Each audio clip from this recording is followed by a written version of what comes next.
எல்லாருக்கும் வணக்கம்.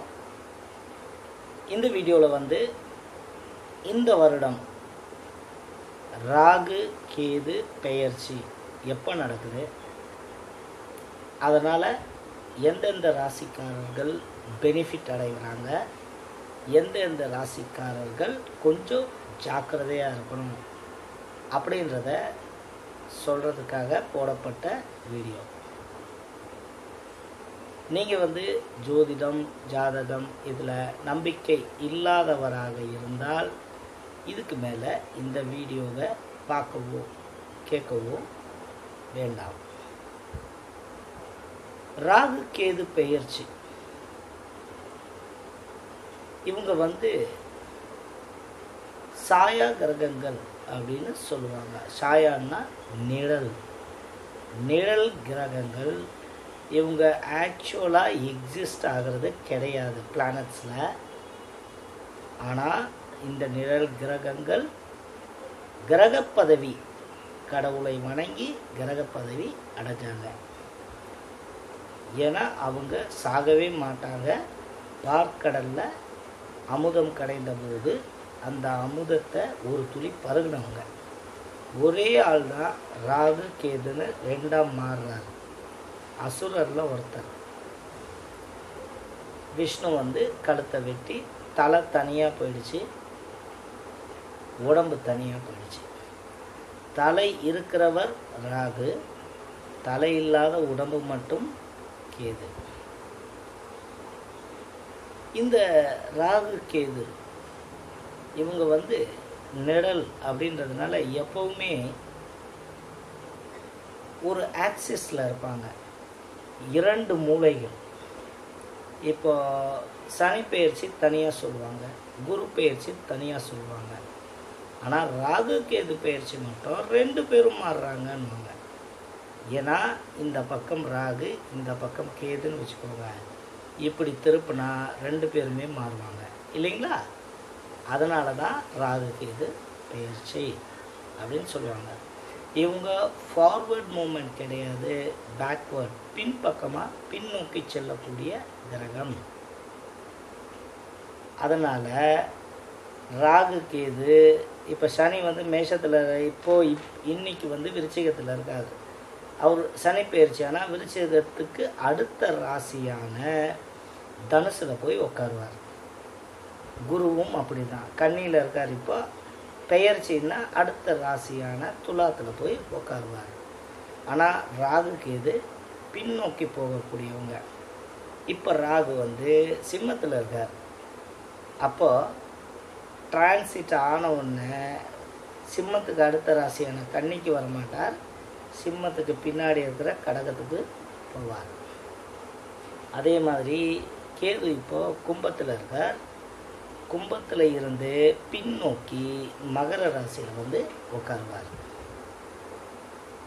நான் எப்போவுமே வந்து இந்த ராகு கேது பெயர்ச்சி, சனி பெயர்ச்சி, குரு பெயர்ச்சி ஆகும்போது மக்களுக்கு ஜென்ரலாக ஒரு காஷன் கொடுத்துக்கிட்டு இருக்கேன். அதை பார்த்து நிறைய பேர் பெனிஃபிட் அடைவீங்கன்னு நம்புகிறேன்.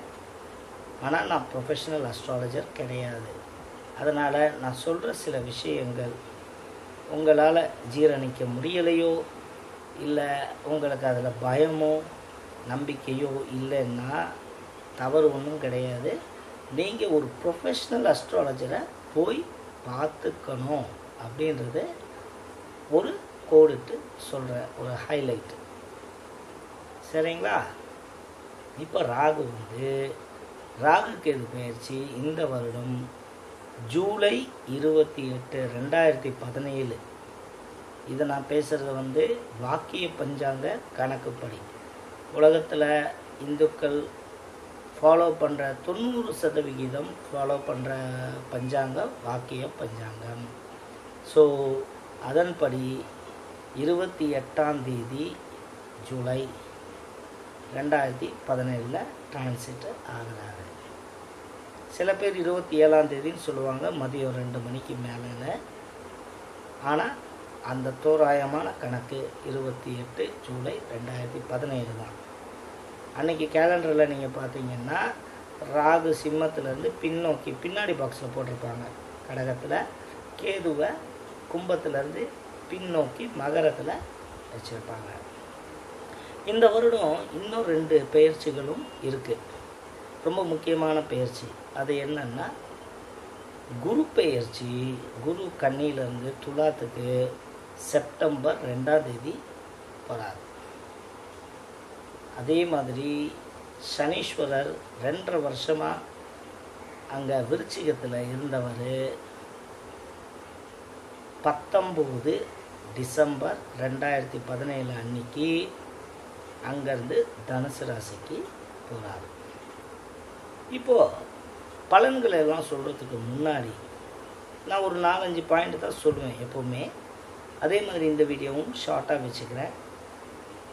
இந்த பெயர்ச்சியால் எந்தெந்த ராசிக்காரர்களுக்கு யோகம் அப்படின்றத இப்போ சொல்கிறேன்.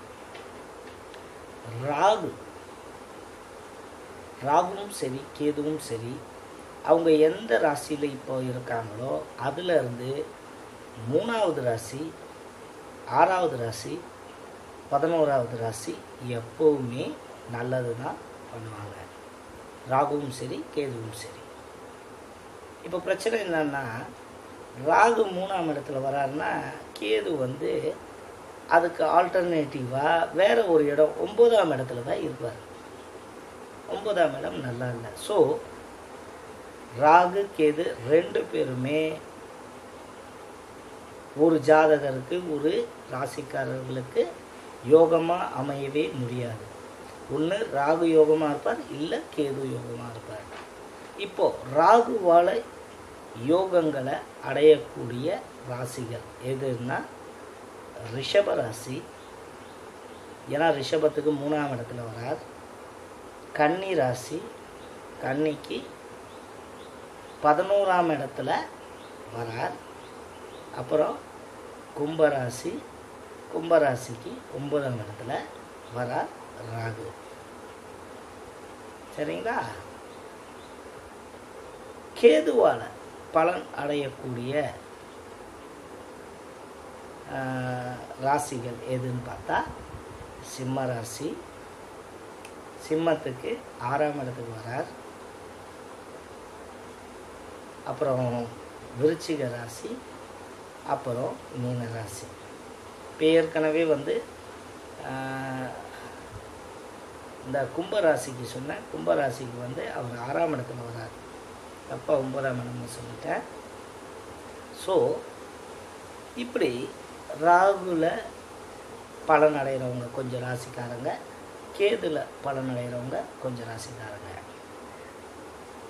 ஆனால் இந்த ராசியில் இல்லாமல் மற்ற ராசிகள் இருக்குல்ல, மேஷ ராசி இருக்குது, மிதுன ராசி இருக்குது, கடக ராசி இருக்குது. இவங்கெல்லாம் இந்த ராகு கேது 2 பேருக்குமே பிரீத்தி செய்ய வேண்டியது ரொம்ப ரொம்ப முக்கியம்.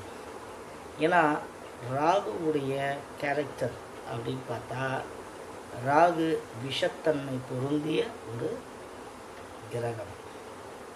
ராகுவால் ராகு திசை நடக்கும்போதோ இல்லை ராகு புத்தி நடக்கும்போதோ கண்டிப்பாக உங்களுக்கு உடம்புல விஷத்தால் பிரச்சனை இருக்கும். ஃபுட் பாய்சன் ஆகலாம், இல்லை இன்செக்ட் பைட்டு, பூச்சி ஏதாவது கடிக்கலாம், இல்லை சர்ப்பம் தீண்டலாம். மரணத்துக்கு நிகரான விஷயங்களை தரக்கூடியவர் ராகு மோசமாக இருந்தார். இதே ராகு நல்லா இருந்தால் அரசாங்க பதவி, ப்ரமோஷன், அப்புறம் வெளிநாட்டு தொடர்பு, வெளிநாட்டு லாபம், அந்நிய மொழி பேசுகிறவங்களால பல விதத்துலேயும் நன்மை, அப்புறம் பெரிய பெரிய பதவிகளை கொடுக்கக்கூடியவர் இந்த ராகு. ராகு நம்ம அப்பாவுடைய அப்பா, பாட்டனாரை குறிக்கக்கூடிய ஒரு கிரகம், தந்தை வழி பாட்டனார். இப்போ கேது ஞானகாரகன். உலகத்தில் இப்போ இருக்கக்கூடிய அத்தனை விதமான டெக்னாலஜி, சயின்ஸு எல்லாத்துக்கும் அதிபதி கேது. இந்த கேது ஒருத்தருக்கு அமோகமாக நல்ல பொசிஷனில் இருந்தால் நல்ல விதமான அறிவை கொடுக்கக்கூடியவர். தவம் செய்ய வைக்கிறவர், ஆன்மீகத்தில் நாட்டம் கொண்டு போகிறவர், நிறைய தான தர்மங்களை செய்ய வைக்கிறவர் இந்த கேது. இப்போது ராகுக்கு வந்து இவர் வந்து ராகுவும் கேதுவும் உயரமானவர்கள். இவங்க நிறம் வந்து ஒருத்தர் கருப்பு ராகு, இன்னொருத்தர் சிவப்பு கேது சிவப்பு.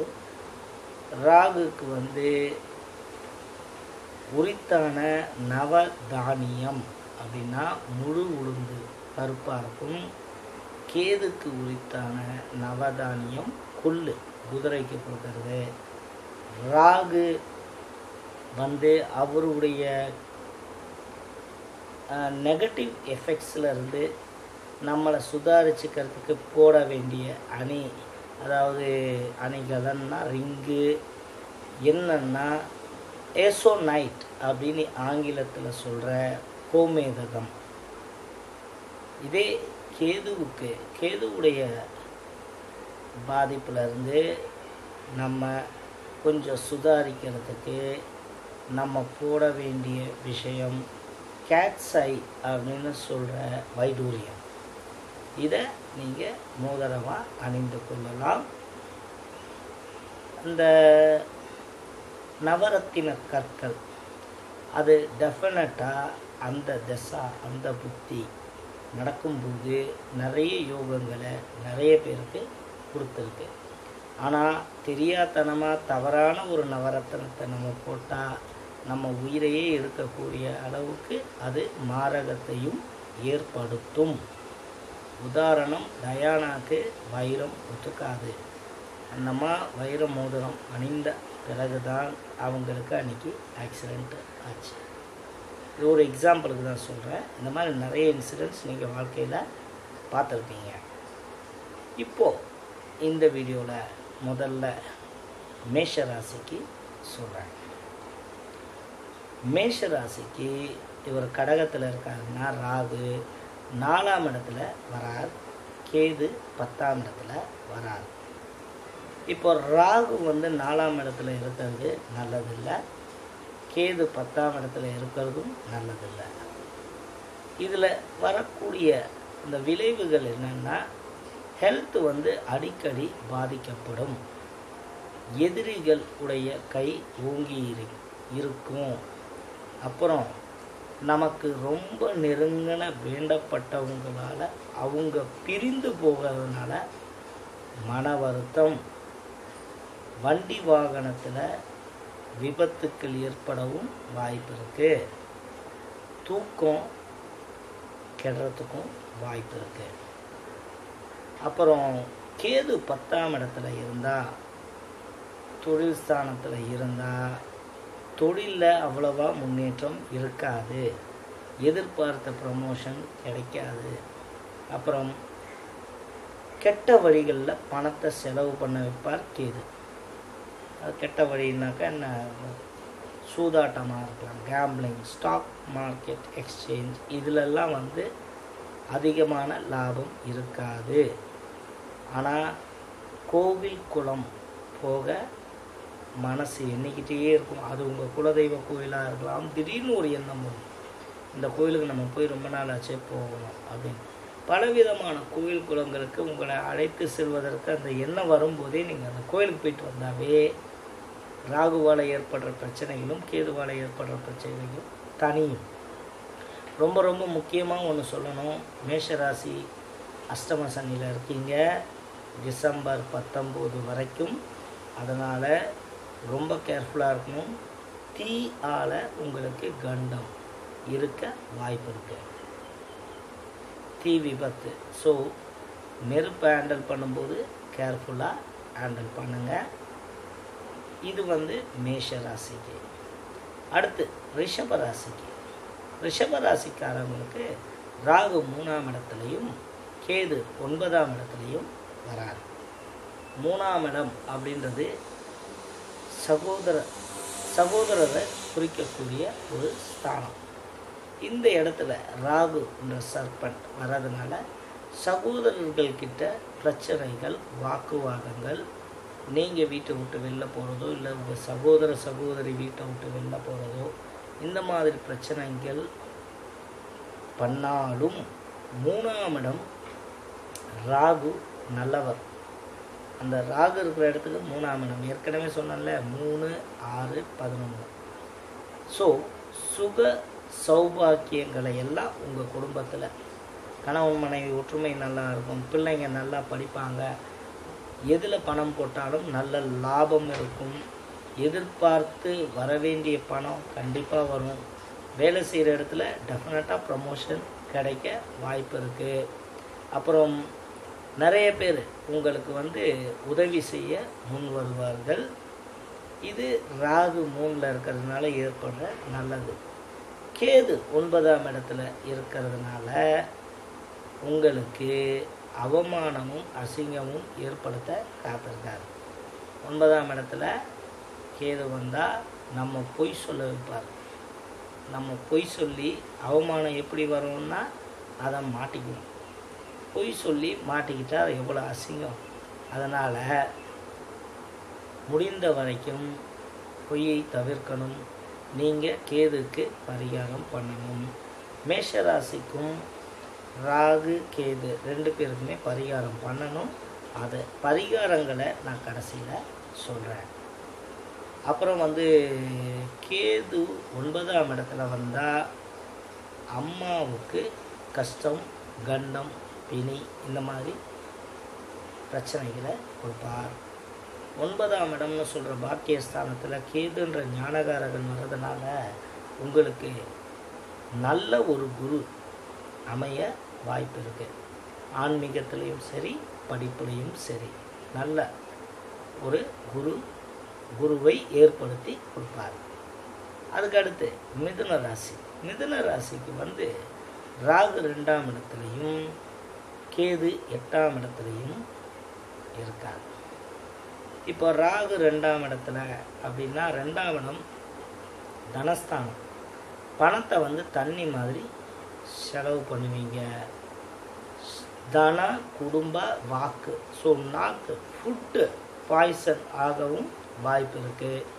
அந்த பாய்சன் ஃபுட்டு அலர்ஜியான ஃபுட்டு சாப்பிட்டு அலர்ஜியின் காரணமாக டைஜஷன் ப்ராப்ளமும் உங்களுக்கு ஏற்படும். ஹெல்த் அஃபெக்ட் பண்ணவும் வாய்ப்பு இருக்குது. உங்களுக்கு மட்டும் இல்லை, உங்கள் மனைவி குழந்தைகளுக்கும் உடல் நலம் கெடுறதுக்கு வாய்ப்பு இருக்குது. ஆனால் பயப்பட வேண்டாம், ரொம்ப பெரிய பிரச்சனை பண்ண மாட்டார். அப்புறம் 8ஆம் இடத்துல கேது. 8ஆம் இடம்னு சொல்கிற ஆயில் ஸ்தானத்தில் கேது வந்தால் அன்னெசரியாக பயம் இருக்கும் மனசுக்குள்ளே. அப்புறம் கண்ணுக்கு தெரியாத நோய்கள், அதாவது உடம்புக்குள்ளே இந்த ப்ராப்ளம், அந்த ப்ராப்ளம், லிவர் ப்ராப்ளம், மூச்சு விட முடியல, இந்த மாதிரி பிரச்சனைகள். அப்புறம் கண்ணு சரியாக தெரியாமல் போகிறது, அந்த விஷ ஜந்துக்களால் பயம். ஸோ இன்செக்ட்ஸு இந்த மாதிரி விஷயங்கள்கிட்ட நீங்கள் கேர்ஃபுல்லாக இருக்கணும். வீடை அடிக்கடி சுத்தம் பண்ணணும். வீட்டுக்குள்ளே மூளையிலலாம் போய் உட்காரக்கூடாது. புரியுதுங்களா? ஃபேமிலிக்கு ஃபேமிலி உங்களுக்கு இந்த பீரியடில் 1 வருஷம் 1.5 வருஷம் ஃபேமிலி ரொம்ப சப்போர்ட்டிவாக இருக்கும்.